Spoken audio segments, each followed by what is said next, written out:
So in '88, I knew I was going to be the closer. And we had a great team.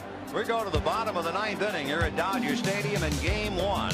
We beat the Red Sox 4 straight, and I saved all 4 of them. 2 out, ninth inning, Oakland 4, Dodgers 3. And I got the MVP of the ALCS. So I was like, yeah, I was living in it. And he walked him. So I went from the ALCS MVP to the first game of the World Series. Hello. And look who's coming up. I mean, I got nervous my whole life. Every game I pitched, but it was routine. And I always felt like that.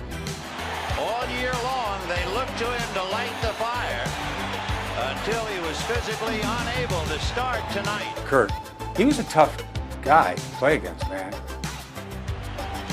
Fouled away. Fouled away again. Little number, foul. He's like a football player, you know? He was like a mean dude, man. Ball 1, 2 and 2, 3 and 2. I didn't give anybody 3-2 to begin with. The game right now is at the plate. I felt like I deserved to win. And then I give it up. High fly ball into right field. She is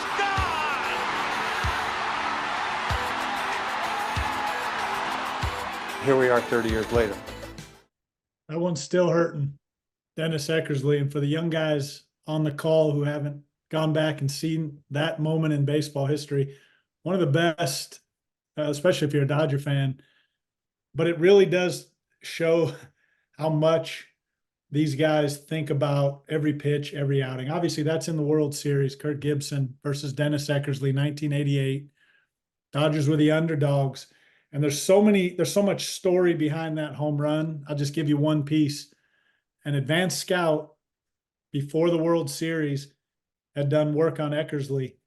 And he found that although Eckersley didn't get to a 3-2 count very often, he had elite command. When he got to 3-2 against a left-handed hitter, he most often went with that backdoor slider. So Gibson was able to take from that scouting report meeting, drive it into that 3-2 count, make some baseball history. But the point of tonight is what Eckersley was doing there. Now, hopefully your reflections aren't as painful and long-lasting, but we're going to talk about self-reflection, more importantly, post-game reflection, and how you turn that into development language in 5 minutes. The goal of tonight as we move to our second part of this class is to move past some of the skills and right to those activities that you use day to day. So my challenge for you is to have one performance journal. I know most of you are scribbling in yours as you go. To have 5 minutes or make 5 minutes after every game that you have. You can do this after every practice as well. And take the 2 parts of a very simple post-game reflection and fight to get them right. Tonight is about the 5 minutes you spend after a game or a practice, but it truly is a fight. And I'm going to show you how these reflections develop over time, and it can happen quickly for you. There are really 3 types of players that have to drive themselves into this process-oriented approach that Eckersley alludes to, that Derek Jeter talks about after spring training when they're talking about their process. Now, this takes time. Jeter had 600 at-bats, but the 2 parts he was able to always bring to mind, whether it was a post-game interview or I'm sure when he was executing his own journal, was what did I do well? What worked today and what did not work? And we call that build on, work on. So in those 5 minutes after your game, hopefully within 30 minutes of that final pitch, the simple part of this is to sit back and ask yourself, what can I build on? What were my successes? What can I work on? And then how do I spin an action plan out of this? And the 3 types of players I mentioned a second ago. There's that guy that is up here and he's just looking at, he's a get seen player, right? I went 4 for 4, 3 for 4, and I wonder who saw that. I went 0 for 4, and I wonder who saw that because I want to get seen, whether it's coach or scout or college coach. That guy's going to have a tough time driving down to what we're talking about tonight. Then there's that middle guy. He's going to get his, right? He's a little more stats driven, and he's going to go get his hits, get his strikeouts. He's going to look at that line score at the end of the day and say, hey, I struck out 8 in 5 innings. It was a good day. Then there's the guy that, as Coach Trotsky would say, he puts process over results. He may go 0 for 4 in a game, but it was a win because he had 4 quality at bats. He stung 4 baseballs, or even further back into the process, he was on time every time, or he did something that he's been working on pitch selection wise. We'll drive down into some of that language later in class by watching an at-bat by Mookie Betts. But what I want you to do first is just have some fun with this. You can take any topic and drive it into this quick little reflection. So in your performance journal, ask yourself, how well did I self-talk today? And you don't have to give it a number, but write a quick 2 to 3 sentence story about how well I executed my own self-talk, positive and productive, much of what we talked about last week. Take 30 seconds and scribble some notes. Give yourself a little reflection.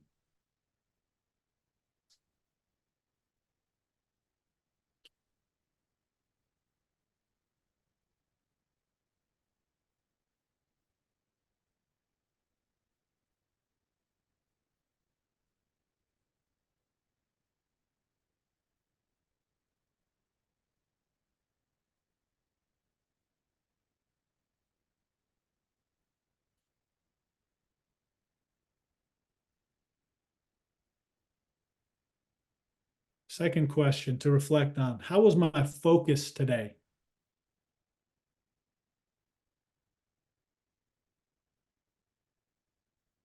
Good is not good enough.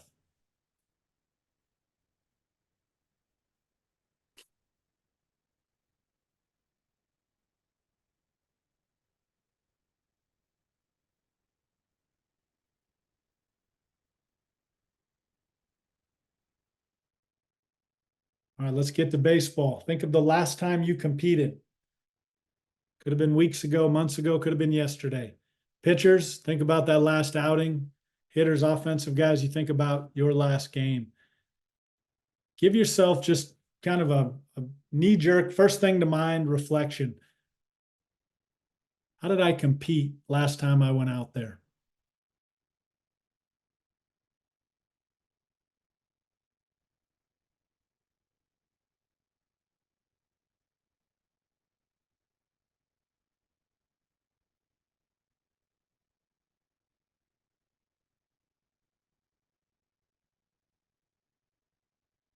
Coach French, will you pull up our graphic? Think versus reflect.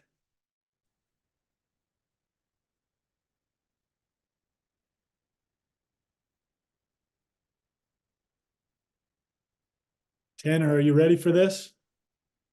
I know you're ready.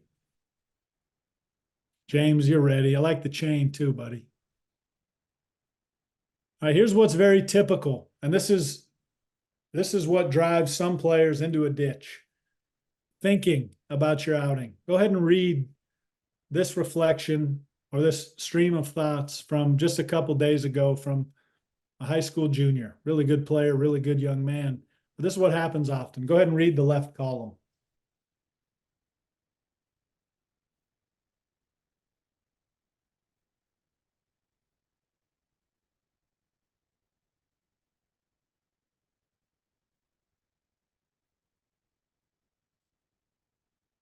After you read that left column, what immediately comes to mind? Go ahead and write a few, maybe 1 to 3 word thoughts that come to mind in the chat.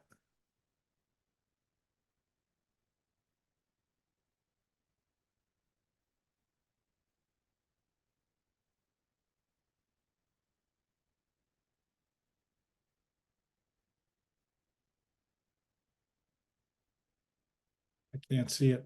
Cluttered, scattered. Do you have any others? Drop them in the chat. Now, why is this important? Why is it important to avoid just a stream of thinking rather than what we'll move to here in a second, which is a very structured way to evaluate and reflect on your game? Because there's a lack of control here on the left side. there's a little too much emotion on the left side. Now, there's always going to be the emotion, but our goal as we move from outing to outing, even pitch to pitch at a micro level, as we move from outing to outing, game to game, we would like to take the emotion away so that we can move forward with an action plan that is very productive. So go ahead and read the right side. Now, before you do, this is the same player who took the build on, work on structure, slowed down, took 5 minutes to organize his thoughts. Please put your thoughts on this in the chat. What changed?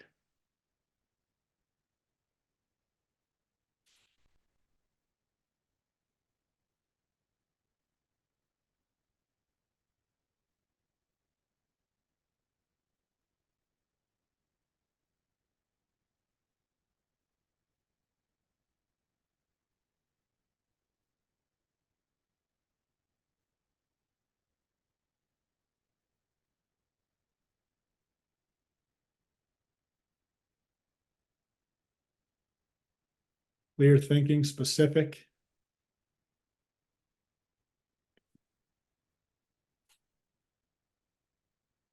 It's very hard to do, but very important to do. And I'll give you a football example to take your mind away from your outings. For the 10-year span that the Patriots dominated the NFL, they led the league most of the year, 7 out of 10 years they led, and they were always in the top 3 or 4 in second half points. From a team standpoint, the best teams are able to do this. They don't think about the first half, the Patriots. They reflect on the first half, what worked and what didn't. And within that gap, they drive forward and they're able to execute better. And that's our goal, is move from a really good outing or day at the plate and take the emotion, even all that positive emotion, take it out, see what worked, see what didn't, so you can move forward and stay consistent. A poor outing, avoid the things that'll spin you out of control and go right to your build on, your work on, and your action plan. Go ahead and clear that, please, Coach French. Now, is there overthinking about a game, over-reflecting about an outing? Yes. That's why you block it into the 5 minutes. You set aside your time. You scribble in that notebook, and you progressively get better at breaking it up into build on, work on, and action plan. And then taking that action plan, and you may drive that into something that evening. I'm going to visualize executing that changeup that I pulled a few times today in the 3rd, 5th, and 7th inning. I'm going to get into that cage tonight or tomorrow, and I'm really going to work on the relaxation of my body and hands. This language takes you closer to that give to execution, that process over results player. And that's what you're working on. Your game is a story, right? Saban says every game has a life of its own. So does every play. But when you get done with that game, you got to put a period on it. And this is the period, 5 minutes of build on, work on. Okay, we're moving a little quick tonight because we have a special guest, but I want to show you something, and it's one at bat. And this is a way to look at the game a little different. And I think from this, you'll be able to think about ways you can look at one at bat or one day on the field a little bit different. Not how many hits did I get, but did I do my job within the at bat, whether I'm a pitcher or a hitter. We're going to show a video of Mookie Betts facing who's the lefty.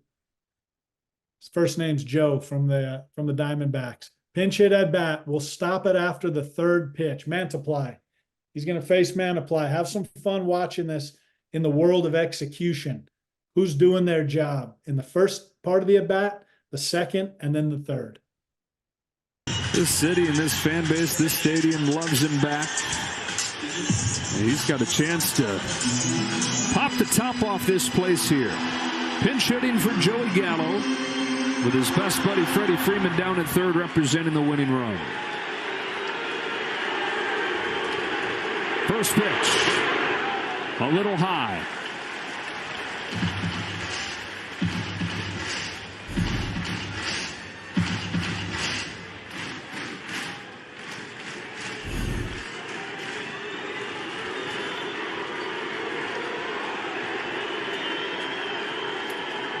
Mookie Betts takes a strike, and it's 1-1.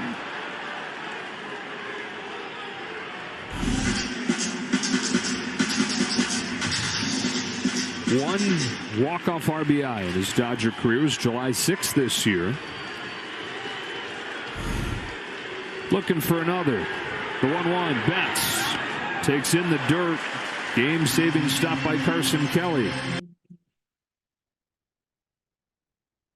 You're either Mookie Betts or you're Mantiply. In the first third of this at-bat, Betts does his job, and Mantiply doesn't quite do his job. If you want to pin it to a single number, Mantiply executes one of 3 pitches, where Betts, it's hard to tell what's in his mind or his approach, but we know, you know, as hitters, was he going up to take first pitch? Was it a pitch selection thing for him? Something your coach gave you? This is a really beautiful at bat because it's symmetrical. First third, 1 out of 3 for Mantiply. The next third, he's going to execute 2 out of 3, and he's going to set up the final pitch. And he who wins that final pitch will win this at bat. Let's watch the next 3 pitches.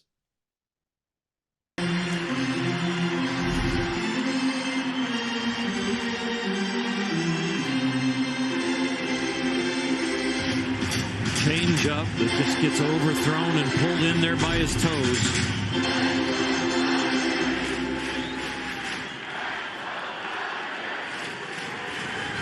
Bases loaded, 2 gone in the 9th. Tied at 2. Mookie Betts takes high, and there's nowhere to put him.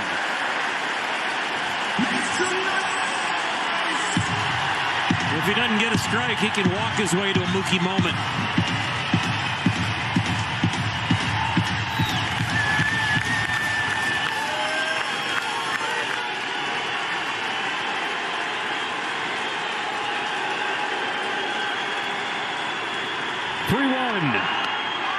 Strike 2. Taken all the way.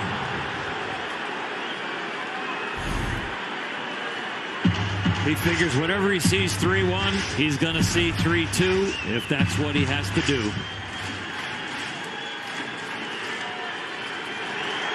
Here we go. Bases loaded, 2 gone, 3-2 pitch to Mookie Betts. We'll do it again.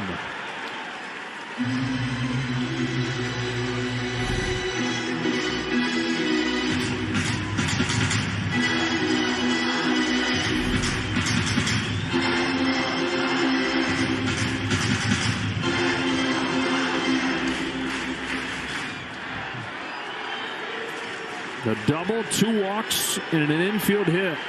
They've tied it. Now, can Mookie win it? You're back!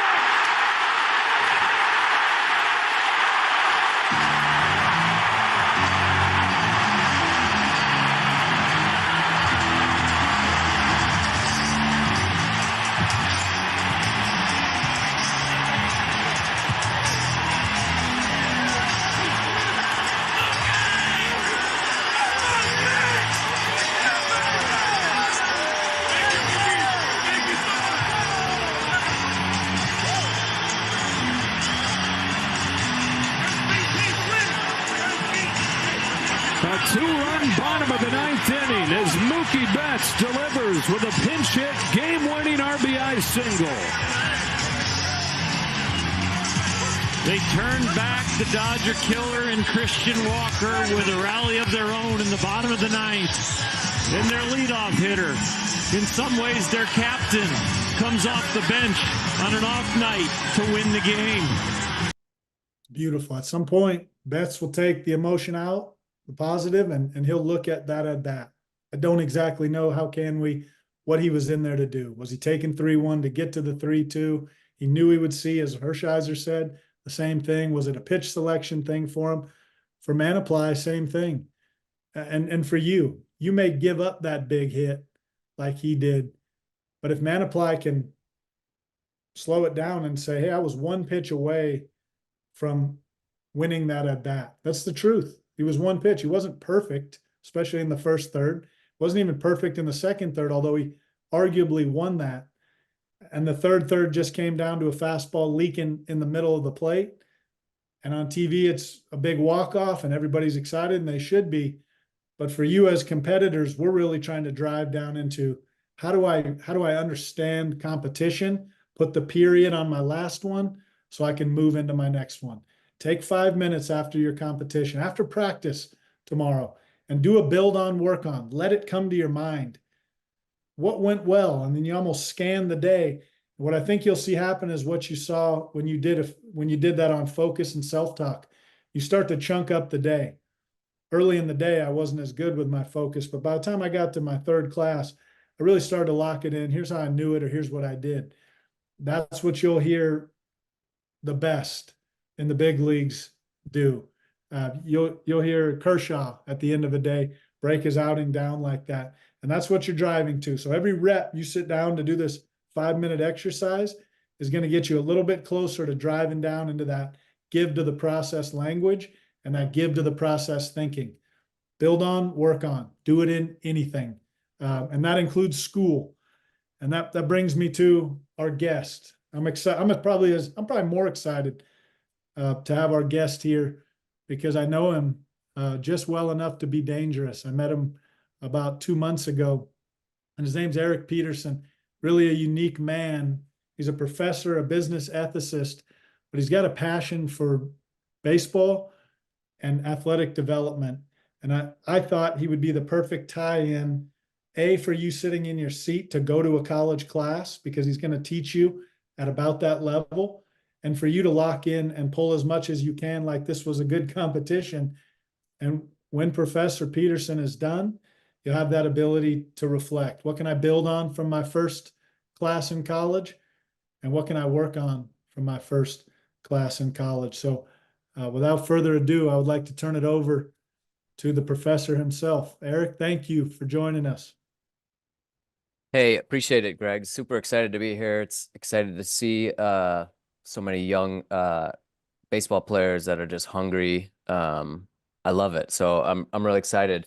So let me just say a few things about me, and like maybe talk about what the heck does a professor have to do with baseball? I mean, how did my sort of passion for philosophy connect with baseball? So real quick story. I hope you still like me after saying this, but I am a lifelong Cubs fan. Grew up in Chicago area, and in 2015, when the Cubs were finally relevant and they're playing the playoffs and they're playing against the Redbirds, right? Which you guys are baseball players, so you know that's a huge rivalry. And I was sitting there watching and just seeing the Cubs finally knock off their rivals in the playoffs, and I just was going crazy. And my 6-year-old at the time, his name's Ezra, he's now a freshman. I remember this moment because he came in, he saw me screaming at the TV, and he's like, "Dad, I want to play baseball." And I was like, "Sweet, I'll sign you up in the spring." And so kind of fast forward, just my passion for, because I didn't play baseball. You guys are playing what I think is now one of the best sports. I wrestled. I think that was a cool sport, but I have grown to love baseball from a combination of my Cubs becoming relevant and dominant, and seeing I'm sure your parents could speak to this. There's something about when your kid is good at something, all of a sudden you become super like in love with that thing. And so that's kind of what happened. Actually, Ezra just had a JV game today that he was playing, which was kind of cool. So anyways, kind of as that sort of developed and I kept seeing that he was interested in doing good, long story short, met a private instructor that worked with Ezra a little bit, who basically introduced us to Trotsky. Went to our first Trotsky camp, and I sort of took everything Trotsky was doing and sort of fell in love with it. Like Trotsky's he really is sort of a philosopher in the baseball world. And so the stuff he's doing, the tools he's giving you guys, the whole 6 tool, and working on the mental development and the character, and of course now that I've gotten to know Greg, the character development is just, it's awesome stuff. Like I just hope you guys see it and see the value of it.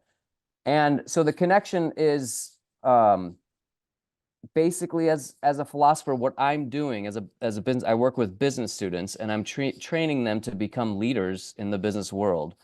And do I have the screen share? I'm sorry, I should have probably started this up. I'm set. Sweet. Let me guess this. Sorry, guys. Didn't segue that. So one of the biggest things I'm passionate about is developing leaders in the business world. And the cool thing that, like, I know what Greg, what Nate, what all the guys at Trotsky Baseball, like, they want to create leaders, right? They want to create leaders, want you guys to develop as leaders on the diamond. But of course, you're now realizing, or they're emphasizing, right, that like who you are as a baseball player and who you are as a person, like it matters. There's sort of a connection, right? Like as you develop your character, you work on things like integrity, work on being a leader, no matter what.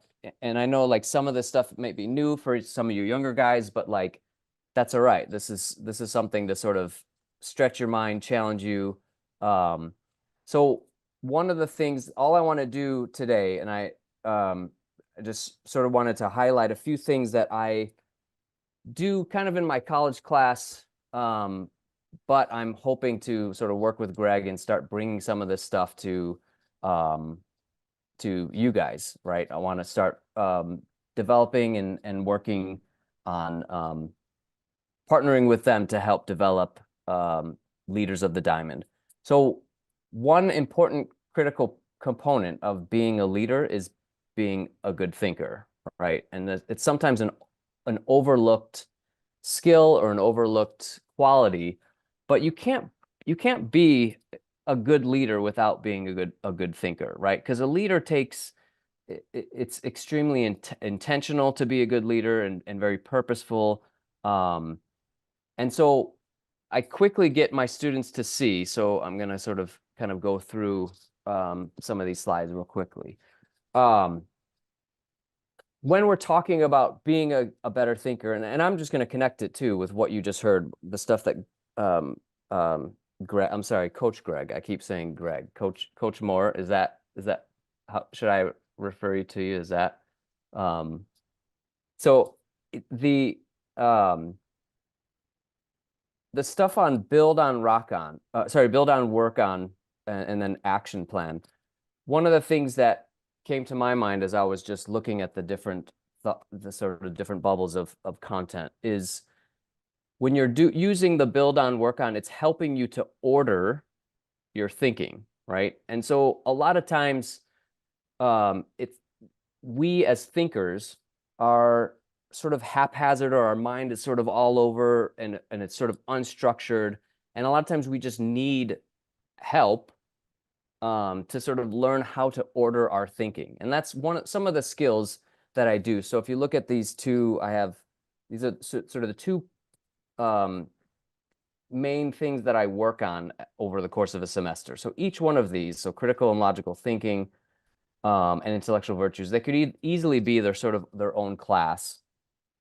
And so we're not obviously going to dive too deeply into these, but thinking of critical and logical thinking, these would be skills that can help you get better at ordering your thoughts, at putting together, like when you think about reasoning as simply giving a reason for, say, why you do what you do, right? Or whenever you need to make a decision, or some of you guys I know are older, you're thinking of colleges.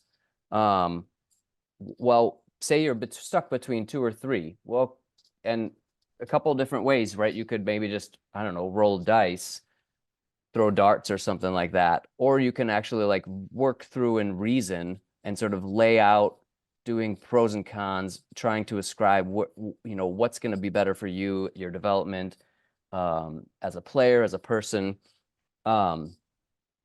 So I go through and I offer sort of a framework for reasoning, and I give them introductions to logic. I help them to learn how to analyze and assess different reasons, or in my domain, we use the term arguments. Sometimes that means different things in different with different people, but basically an argument is just a sort of set of reasons that support another idea or support another viewpoint. And then this next component that's critical to skills of a good thinker are what I call intellectual virtues. and you can think of it this way, and I'm sure you probably have met someone who is really smart. Maybe they're really intelligent, they're really good, and they're acing their classes. And they seem to know everything, right? They seem to just have every answer and whatnot. But maybe they're just not that kind. Maybe they're just not that good of a person. Maybe they're not someone that you actually want to be, even if you admire their skills as a thinker or as someone who can reason. Maybe they just have a poor character. Even sort of more like even a more negative example would be like maybe there's people out there that are very, very smart, but use their smartness as a way to manipulate others or to bully others, right? That's where intellectual virtues come in, right? So the intellectual virtues, and again, that's what I'm gonna sort of give you a quick introduction to today, because I think it's really powerful stuff that you unfortunately don't learn much in K through 12. But so intellectual virtues are going to be, oh man, sorry guys.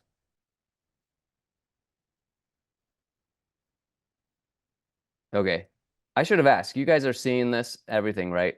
You're good. Get a thumb. Thank you, Matt. So what intellectual virtues focus on is these set of skills that you could, where your thinking is connected to who you are as a person, right? So you don't sort of you don't sort of fragment yourself between, being a sort of know-it-all and then using that again to manipulate others, right? That's not going to help you flourish or help you develop a sort of a really good, robust character, or really robust develop into a robust, good, and excellent thinker. So I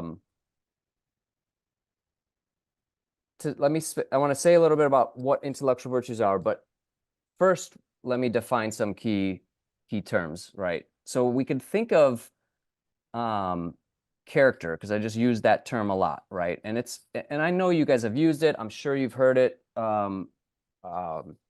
in some of these classes or even some of your other classes, right? You've heard things like character is who you are, maybe when no one's looking. It's kind of how you act, how you react. And I like to think of your character as this, just the sum total of your habits or traits, right? So the character is something that is, it's who you are, but the cool thing is like it's being formed, it's being developed, and it's being developed through choices you make, actions you make, people you hang out with, things you listen to, things you read, interactions, and we could list many, right? But the idea is like you have control over the habits that you sort of form, and so you're able to sort of transform your character, who you are as a person. Okay, so there's two broadly sort of concepts that you need to understand when we're talking about the development of character. And a lot of this is just coming from philosophy, and I'm just trying to give you just, again, a sort of tip of the iceberg on this. So whenever you hear talk of virtues basically are excellent character traits, right? So, and you've heard of them before. You've heard of generosity. You've seen it probably. Courage, you know what that is. You've seen it. Humility, right? Not thinking higher of yourself than you ought. These are character traits in the sense of course they're excellent. Like you can look at that list, and I'm assuming you would be like, yeah, I prefer to be with people that are generous and people that are courageous than, for instance, people that are cowards or people that are overly prideful, right? And the idea is the emphasis is on the character traits. They're things that we can actually practice. So you might not be that courageous now, but you can be, right? Through work at it, like through even this build on, work on. Like these are things that you can develop and things you can work on. And then vices, of course, are going to be the opposite. So these are broadly bad character traits, right? You guys have seen what greediness it looks like, I'm sure. if not in your life, in stories. You've seen what cowardice looks like. And another thing that I would add is, like, virtues are going to be the sorts of things that will contribute to an overall flourishing life, right? Whereas vices are going to get in the way of such a life, right? If you were to compare lives, you're going to prefer to develop virtues. And really, when we talk about, so this, another way I thought about sort of pitching what I'm doing is, this is sort of like opening the hood a bit of a lot of the stuff that you hear from Trotsky development or character development, and it's just giving a little bit more sort of in-depth foundation. Like, this is sort of the philosophy behind developing, you know, as a person, developing as you know, sort of fitting in the whole, like, complete player development, right? That I'm sure you guys have heard of. Okay, so what intellectual virtues then do is sort of just take those same things and just, it's referring to intellect, which basically just as a good distinction between general character.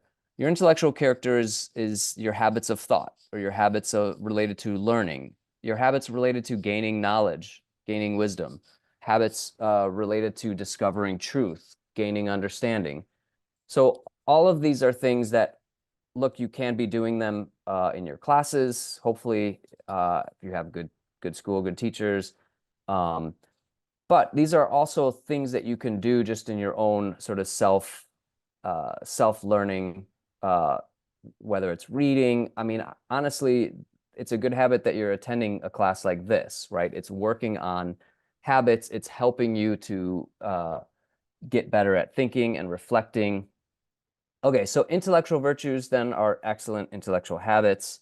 And of course, intellectual vices will be bad intellectual habits, things that can get in the way of becoming a good thinker. I want to be mindful of the time.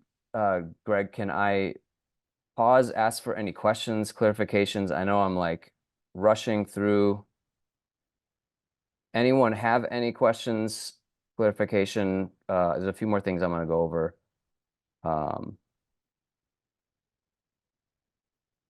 And again, this would be something that, you know, as I shared with Coach Greg, I would want it to,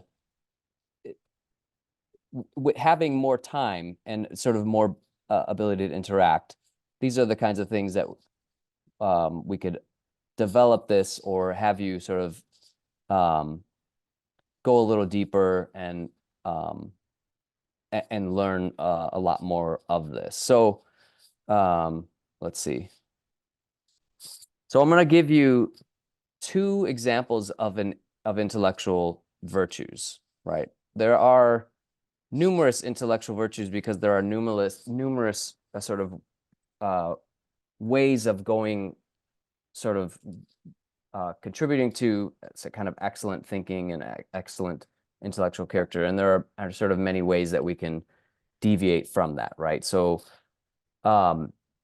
two that I think are powerful, and I just think can sort of map on or connect to the diamond, or connect to who you are as a player. The first one is this one, intellectual humility. So essentially, this is the virtue of recognizing and owning your own intellectual weaknesses, right? So we all have weaknesses. And again, so you could even expand it to the humility in the more general sense, right? Humility in the more general sense will just be recognizing and owning character weaknesses, right? Recognizing and owning weaknesses, again, going back to the build on, work on, like recognizing weaknesses in your development as a player, in your training, in your work ethic, right? So we could go on and on, but again, if we're just focusing on developing as a thinker, right, being able to see that you are weak in a particular area, that there's something you don't know about, something you don't understand.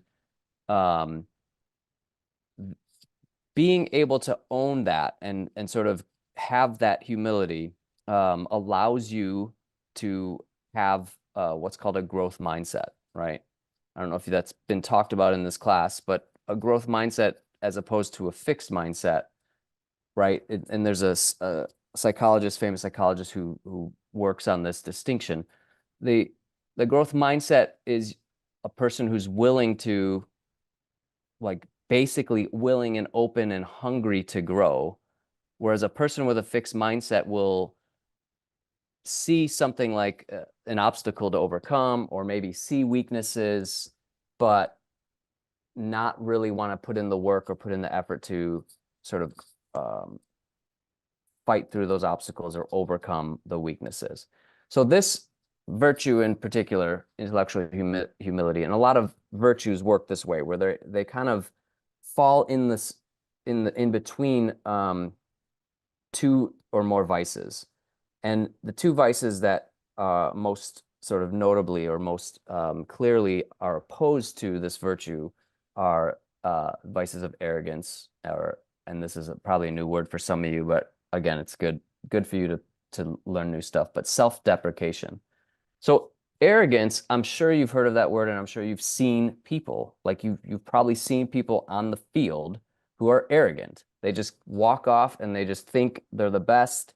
They're like, but maybe they're not, right? Or that they're not the best, or maybe yeah, they're pretty good with certain tools, but they don't even, like the cool thing that's like, you guys know the secret weapon of the 6th tool. So maybe this person, this shortstop on your team or something, is arrogant, thinks he's the best player, but doesn't even, have a clue about mental development or complete player development.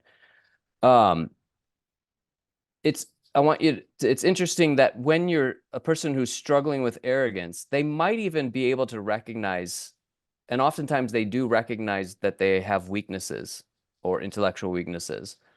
But they don't own it, right? So the arrogance ends up being a kind of hiding of the weaknesses, right? It almost is like this facade, or this sort of front that they put up, that they know more than they actually let on, or they know more than they actually do, or they understand things better than they sort of let on. So on the other side, you can be self-deprecation. What that means is when you're sort of constantly putting yourself down, right? So there's, you can think of when a person who's struggling with arrogance is underestimating their weaknesses, and a person who's struggling with self-deprecation is overestimating their intellectual weaknesses. But the interesting thing is, like, so the person who's struggling with the vice of self-deprecation, again, is recognizing intellectual weaknesses, but they're not owning them, right? They also are using the self-deprecation as a kind of like mask or a front to not have to face the fact that, like, maybe the work that it will require to overcome the intellectual weaknesses is a lot, right? So there's this, because think of it, the self-deprecation would be the person who is constantly putting their intellectual or their know-how or knowledge or understanding down, and think of it almost as like they're always lowering the bar because it's safer for them, right? Then they don't have to sort of be exposed, in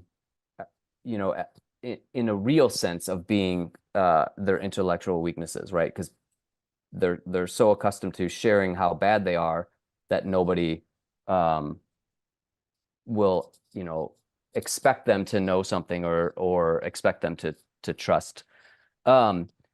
So real quick, want to on our time here.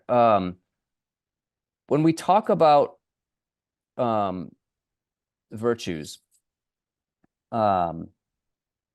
there's always a sort of like motive behind it. Like what is moving someone to be humble, or to sort of practice humility in a genuine sense, versus someone who's falling into traps of arrogance or self-deprecation. And for at least for this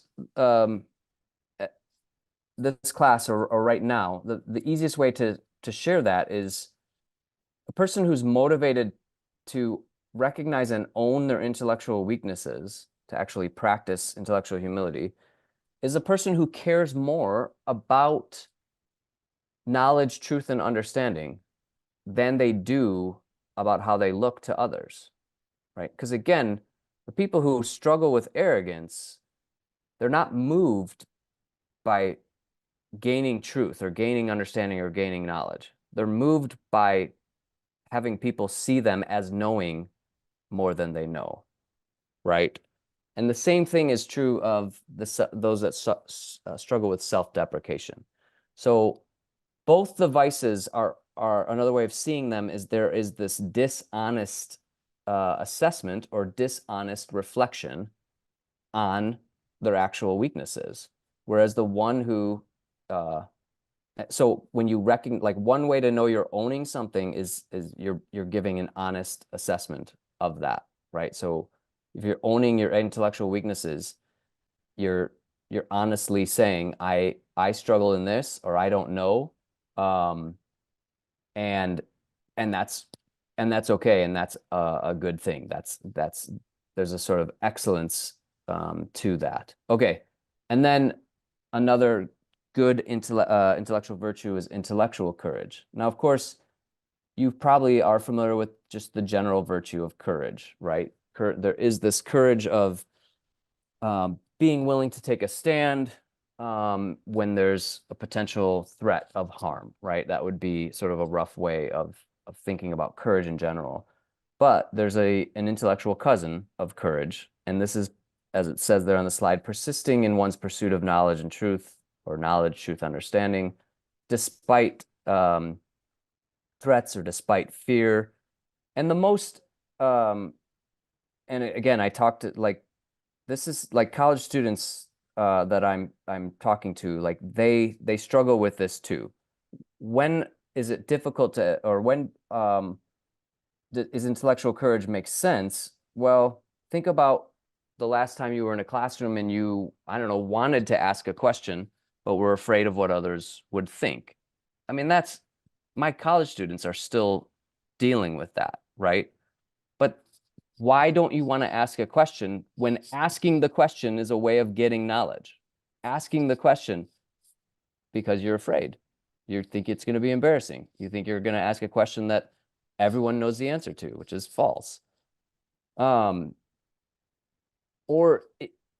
taking a stance on a belief that you might, like that the majority of your peer group might not share. I mean, that's hard. That's hard for us adults, and it's even, I think, in some ways harder for you guys, in your younger middle school, high school years.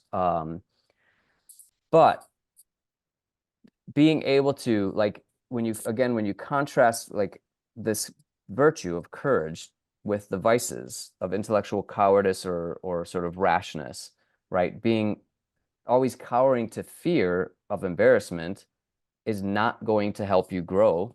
So again, the growth mindset is relevant here. It's not going to help you grow as a person. You're going to be, again, why are you sort of falling for that fear? Well, you're probably more concerned about what other people think than you are with like getting truth and understanding and knowledge.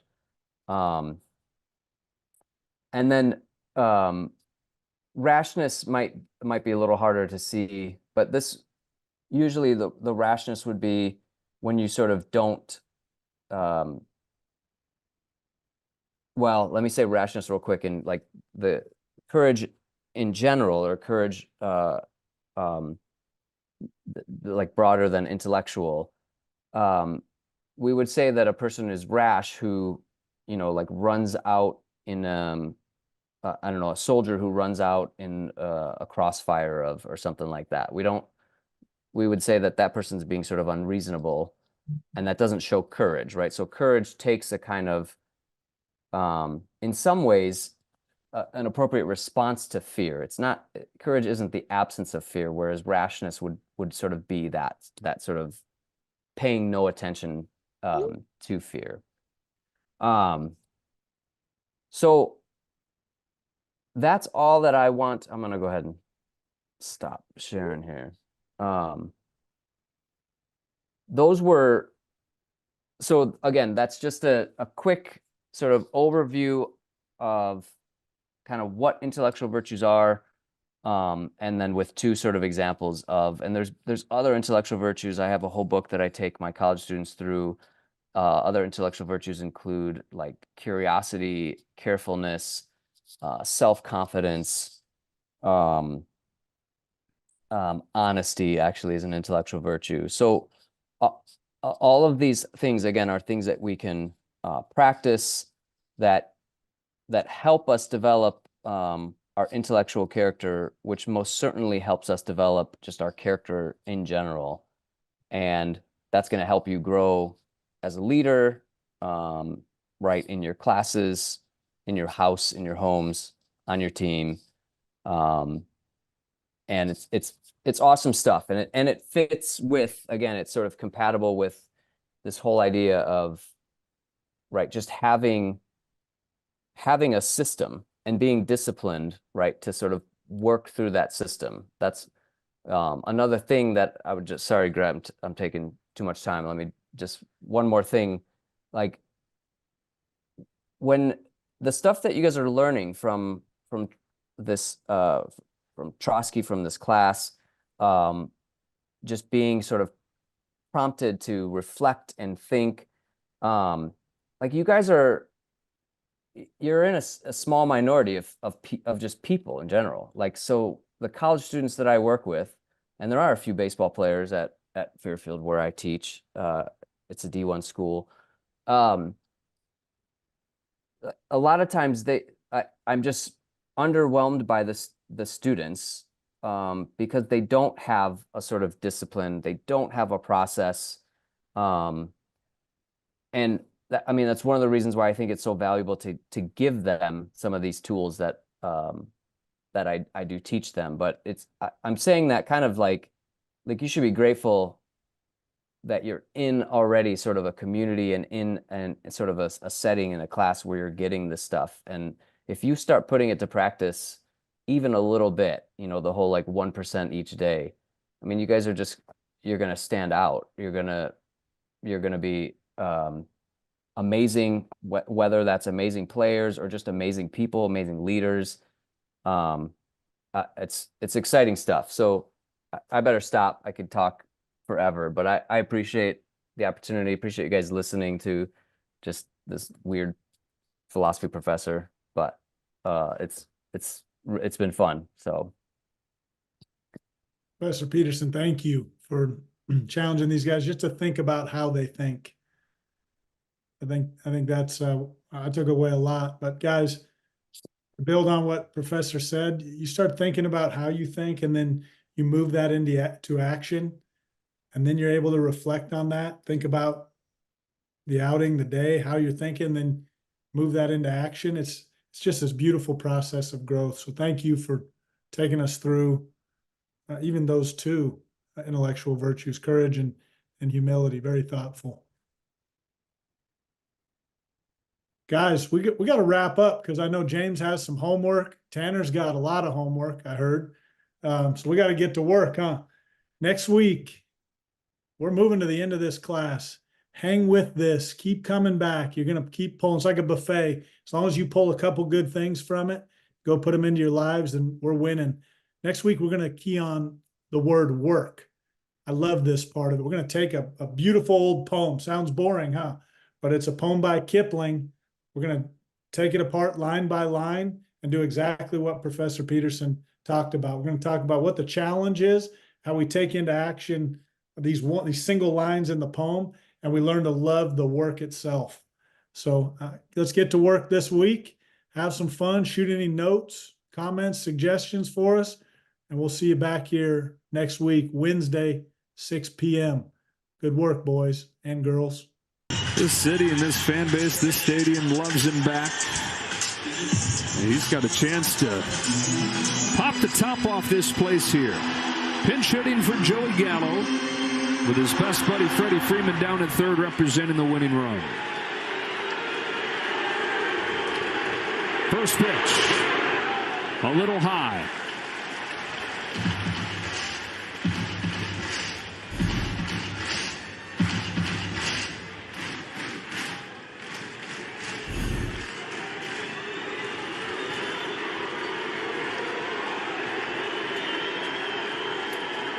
Mookie Betts takes a strike, and it's 1-1.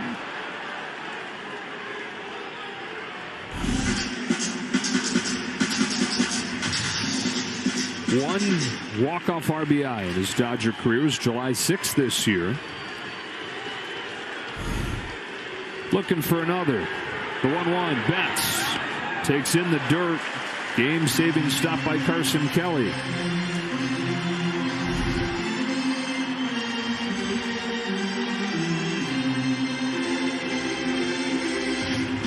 Change up that just gets overthrown and pulled in there by his toes.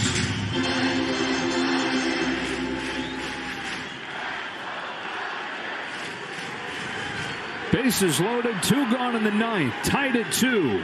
Mookie Betts takes high, and there's nowhere to put him.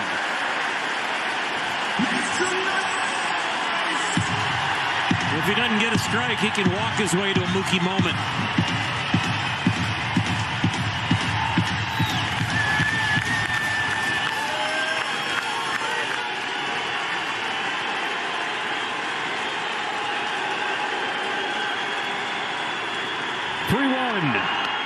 Strike 2.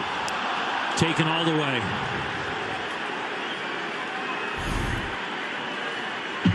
He figures whatever he sees 3-1, he's going to see 3-2 if that's what he has to do. Here we go. Bases loaded, 2 gone, 3-2 pitch to Mookie Betts. We'll do it again.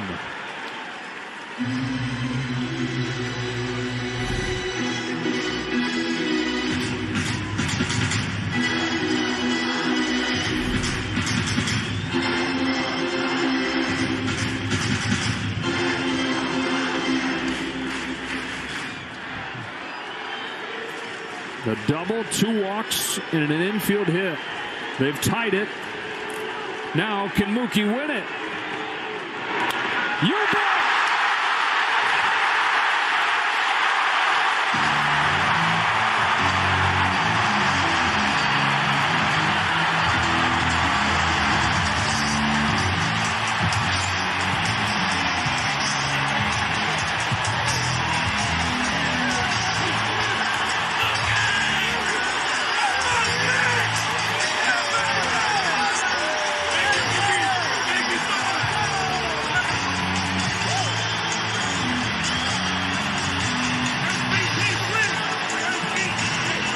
A 2-run bottom of the 9th inning as Mookie Betts delivers with a pinch hit, game-winning RBI single. They turned back the Dodger killer and Christian Walker with a rally of their own in the bottom of the 9th. And their leadoff hitter, in some ways their captain, comes off the bench on an off night to win the game. And win the series. 3-2. Within 2 wins of matching the franchise record, within 3 of becoming the all-time winningest Dodger team. For all Hershiser, Houston Watson, and the rest of our crew, Joe Davis saying so long from Dodger Stadium. Stay tuned for Access Sportsnet Dodgers. The Cardinals are in town tomorrow night.